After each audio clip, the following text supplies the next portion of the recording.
Welcome to Oracle Applications training session.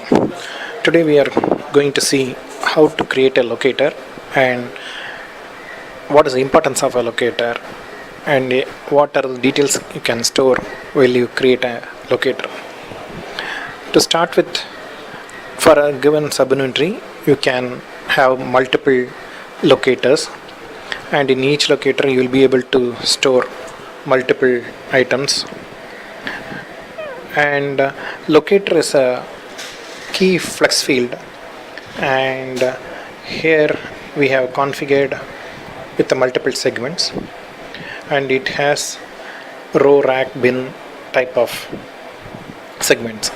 Also we have created a DFF, descriptive flex field, with a mandatory field, and we have some values in it, and we are selecting it, and we are clicking OK to create a locator here. This locator has been created for a particular subinventory, RM, raw materials. Similarly, we are create a locator for another subinventory, and for that we need to navigate to the particular subinventory,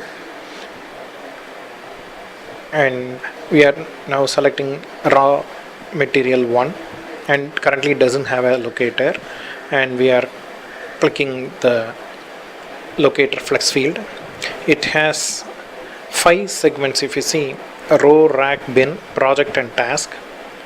So row and rack has been made as mandatory field. Basically these are yellow color field, and bin is an optional field, and project and task again becomes optional.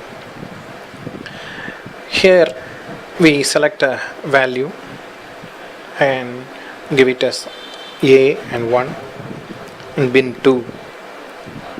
We create a locator here, and we are giving a description.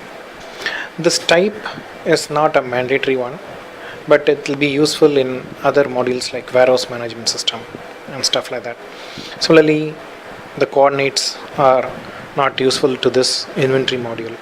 When we go to the advanced class, we will be able to see the importance and how to configure those parameters like capacity, dimensions and coordinates.